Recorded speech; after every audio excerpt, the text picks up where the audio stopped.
are on 15b1 towards the bottom of the page, 15b1, the last paragraph. Today we are, Meretz Hashem, going to conclude the analysis of our Mishnah, and then tomorrow we're going to go on a tangent about Tumantara, and then I counted 10 days later, we are going to finish our discussion of Tumantara and get back to Pesachim, okay? But today we're going to wrap up our Pesachim related discussion, i.e. our Mishnah, okay? Almost there. We could switch to Daf Yomi. It'll be 5 days. We could be 5 days. You want to do Daf Yomi? We can do Daf Yomi. Okay. Amar Rav Asi, Amar Rav Yochanan. Okay. Rav Asi comes along and says the name of Rav Yochanan, Machlokas B'Sheish. The discussion between Rav Meir and Rav Yossi in our Mishnah about burning tahar, chametz, which is truma, tahora, which is chametz, together, truma tamea, which is chametz, together, that is, the whole debate is during the 6th hour, where it is only rabbinically prohibited against eating chametz, aval b'sheva, during the 7th hour, when it is biblically prohibited, divrei kol sarf. And even Rav Yossi, who is pushing back on Rav Meir, he would agree that you're allowed to burn the tahar, the truma tahora, which is chametz, together with truma tamea, which is chametz. Everyone would agree when it's biblically prohibited, it would be permitted. Even Rav Yossi, who was arguing with Rav Meir, would agree. Okay, now the Gemara is going to analyze that statement. Amar le Rabbi Zer Rabasi. Based on what you just said, Rav Zer Rabasi, based on the statement, name Rav Yochanan, who just said that teaching, he must hold masnisim ba'avatuma d'oraisa uvladatuma d'rabanan. He must interpret our Mishnah the way we did it 2 days ago. That Rav Chanina Skana Kohanim, the first statement of the Mishnah, we're talking about the meats being burned together. He was talking about biblically prohibited meats together with rabbinically prohibited meats. Okay, and Rav Chanina Skana Kohanim said, look, you could have 2 types of meat. One is biblically tummy, one is only rabbinically tummy, and yet you're allowed to burn them together. Umay midivrehem, and what does it mean when Rav Meir said from their words? He's actually learning it from Rav Chanina Skana Kohanim, not from Rav Yossi, not from Rav Yeshua that we discussed yesterday. But we're now going back to our first interpretation that Rav Meir, who said you're allowed to burn meat which is tameh, chametz, which is tameh, chametz truma, which is tameh, together it's chametz truma, which is tahar. You're allowed to burn them together. Why? Because at the 6th hour it is already rabbinically prohibited, right? And that's going to be similar to Rav Chanina Skana Kohanim, who says you're allowed to burn meat which is tameh d'oraisa with meat which is tameh d'rabanan, right? That's the parallel. In as much as Rav Chanina Skana Kohanim says you can burn meat which is tameh d'oraisa with meat which is tameh d'rabanan, put them together, even though it's elevating the level of tumah. So too, you could burn chametz, which is tameh, together with chametz, which is asur midrabanan, on Erev Pesach from the 6th hour on, even though it's only asur midrabanan, right? And that would be the source for Rav Meir's halacha. Amar Lei'in, he said to Rav Zer, yes, you interpreted it correctly. It's Barnami. Okay, we support this. Amar Rav Yochanan. Rav Yochanan here it says it more explicitly. Our Mishnah was dealing with, Rav Chanina's case was dealing with burning meat that was contaminated by a biblical avatuma, together with meat that was contaminated by a rabbinic tuma. And what does it mean? Rav Meir said from their words, from the words of Rav Chanina Skana Kohanim. Umachlokas b'sheish, and the dispute between Rav Meir and Rav Yossi is only during the 6th hour when the truma tahora is asur midrabanan. Again, the 6th hour and on, you can't eat it rabbinically. Aval b'sheva, in the 7th hour, divrei kol sarf, and everyone would agree you are allowed to burn them together. Why? Because from the 7th hour and on, chametz is asur midoraisa, and there Rav Yossi would agree that could be done. Okay, okay, so now we've pointed out what comes out of the statement is really 2 things. One, Rav Meir would say before the 6th hour, you would not be allowed to burn the truma tahora because it's not asur at all. Okay, before the 6th hour, there's no even rabbinic prohibition. And B, Rav Yossi, who in Solomon was arguing with Rav Meir, now we're saying Rav Yossi would say that from the 7th hour on, when it's biblically prohibited, you'd be allowed to burn the truma tahora. Okay, we're going to try to bring a proof to that second point. Let's try to bring a support. Hapigol v'anoser v'tameh. Right, we have Rav Yossi in the Brisa when the Brisa was elaborating on the machlokas. Rav Yossi said to Rav Meir, pigol, nosar, and tameh. We spoke about what those were yesterday. They all have to be burnt. Beis Shammai omrim ein nisrafim kachas. Beis Shammai says they are not burnt together. Ubeis Hillel omrim nisrafim kachas. Beis Hillel says they are allowed to be burnt together. Okay, so now the obligation to burn those things is all midoraisa. You are obligated to burn pigol. Okay, you are obligated to burn nosar, and it gets burned together with the tummy thing. So Rav Yossi, who is arguing with Rav Meir, he says, oh look, pigel, nosar, and tummy, they get burned together. So what do you see? You see, he says that things which are you're obligated to burn midoraisa, those are things that could be burned together. But rabbinic things, which Rav Meir is arguing for, Rav Meir is saying that even the chametz, the truma tahora, which is chametz, which is only forbidden rabbinically, should be burned together. He says there's no support for your thing, but I agree, when it's doraisa, you could. Hence, I say like pigel, nosar, and tame, they can be burned together. The Gemara says there's no proof from that interpretation because Shani Hasam dislu tuma midrabanan. It's not a pigel v'nosar mitamanas yadayim. It's true that he says you can't bring a proof from there because when it comes to the pigel and nosar, those are actually considered tame already. It's not just that they are usher; they're not just that we have to burn them, but we actually, at least rabbinically, treat them as tame. Okay, Chazal say that if you touch those things, they contaminate your hands, and therefore we don't have a proof that So the factor of Yossi is acknowledging that we burn those things together. Those things may be tame and tame because one is tame midoraisa, right? The tame, and the pigel and nosar is tame midorabanan. Right? The fact that those are burned together, that is not a proof that he would say that chametz, which granted is aser midaraisa, they're allowed to burn together. Who says? In other words, again, what we're trying to infer is Rav Yossi is going to tell us that from the 7th hour and on, when chametz is aser, forbidden midaraisa, you're allowed to burn it with you could burn it with the truma tameya.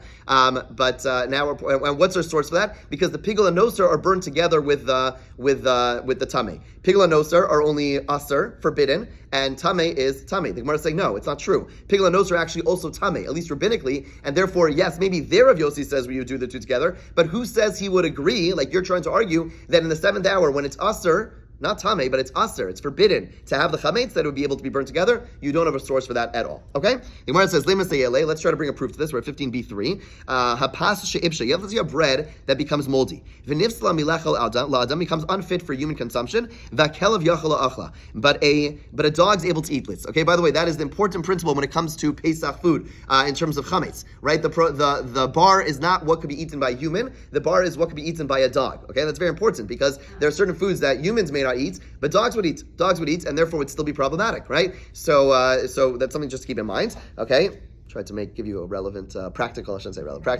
application, okay? So he says, if it's still edible for a dog to eat, then it's still able to convey tuma as a food in the measure of an egg's volume, okay? So basically, it's still able to be mitame if it's tame.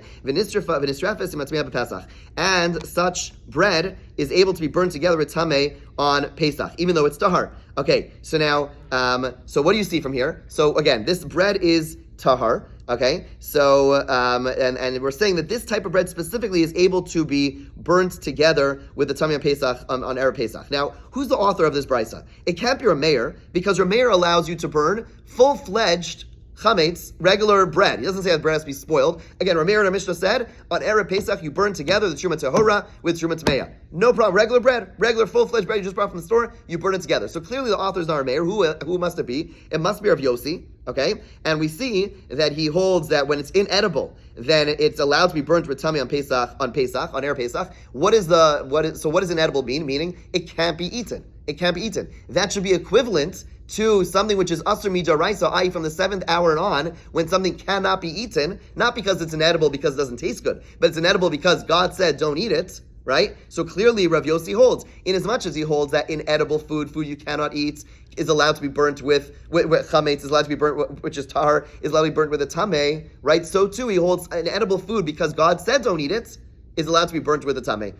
This should be a proof that Rav Yossi holds that on the 7th hour, i.e. when it's asur midaraisa, you could burn the tahar with the tameh. So Gemara says, no, shani hasam to afra ba'almahu. No, the reason that you're allowed to burn it the moldy bread is not because the fact that it's inedible, it's because it's not food. Right? There's a difference between the two. It's not that you cannot eat this food, it's that we don't even treat it as food, and that's why you can burn it together. But if something is treated as food, just that there's a prohibition against eating it, we don't have a source where Rav Yossi would actually agree. Okay, says the Gemara. Now the Gemara gets a little bit more into the weeds of this opinion. Ihachi, the Gemara says, if that's so, remember when Rav Yossi was arguing with Rameir, again, Rameir was one who said he could burn the truma tahora with the truma tameya, both being chametz on Erev Pesach.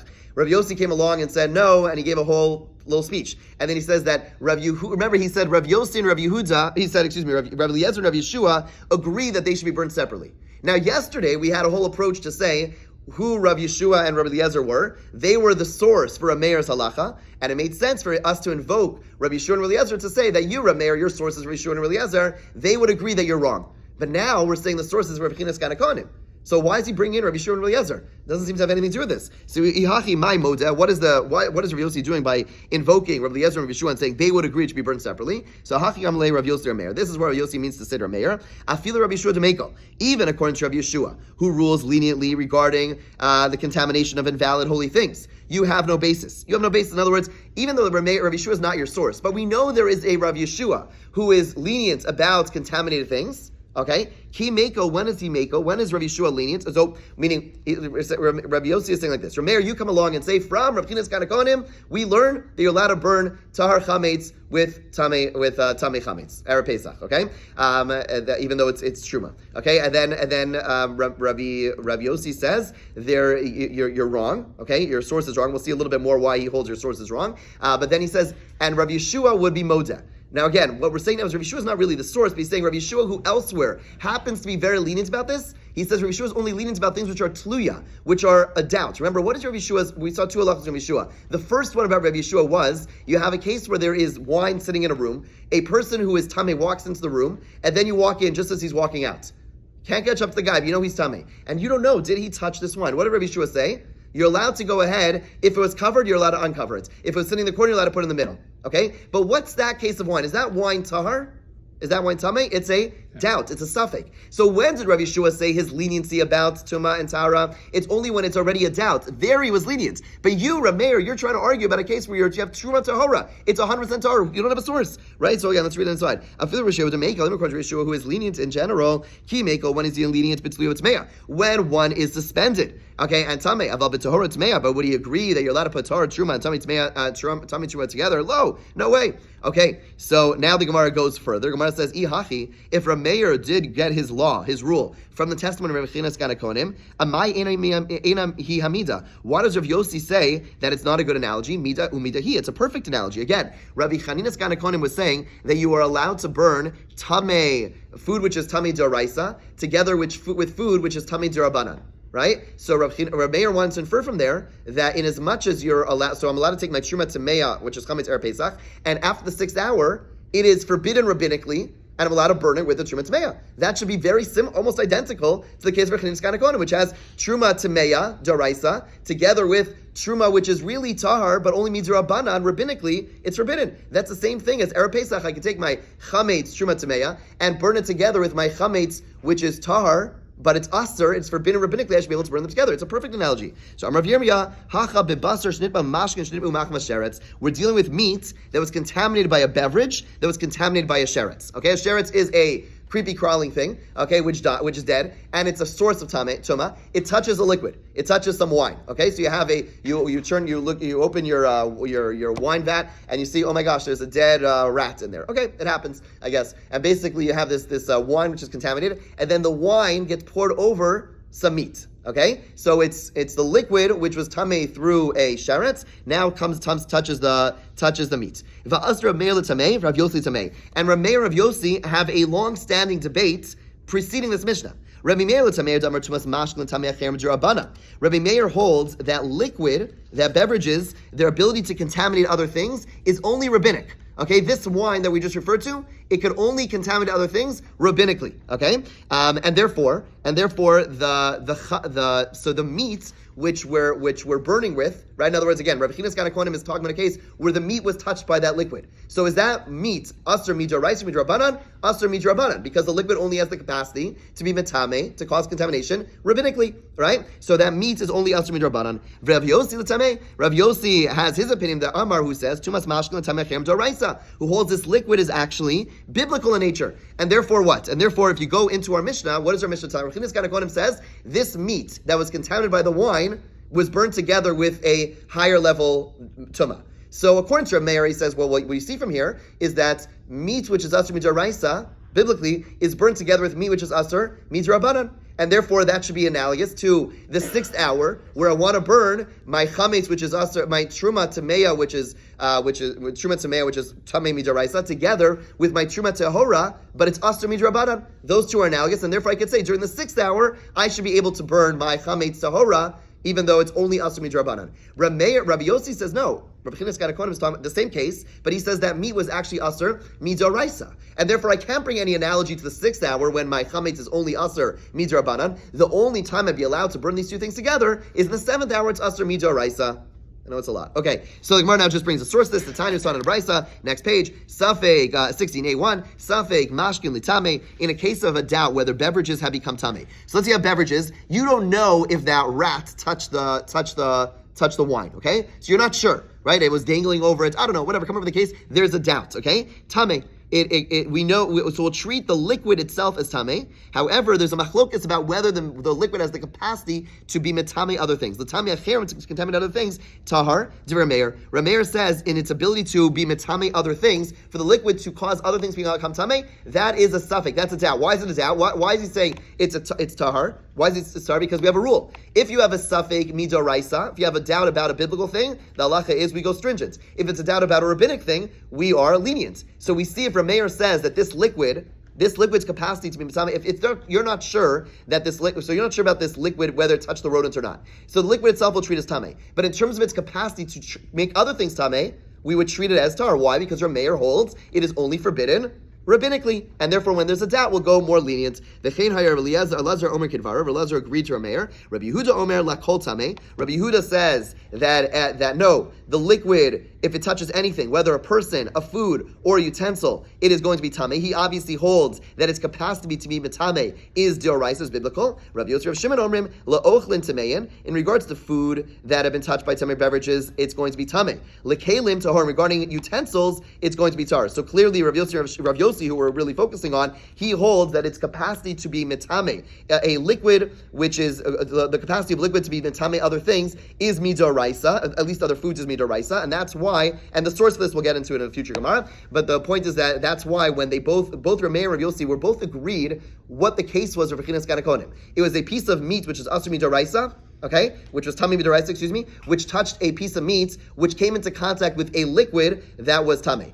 Rabbi Meir holds that is a case of biblical and rabbinic, and therefore 6th hour you're allowed to burn the chametz together, the two types of chametz together, tar and tamei. And Rabbi Yossi holds no, the liquid causes tuma d'oraisa, and therefore it's only during the 7th hour when you have an isser d'oraisa of eating the chametz, that's when it's going to be forbidden. We're going to start a new Gemara tomorrow. If you missed this, it's all good. We're going to pick up. I guess someone missed it. Okay, and we'll pick up tomorrow.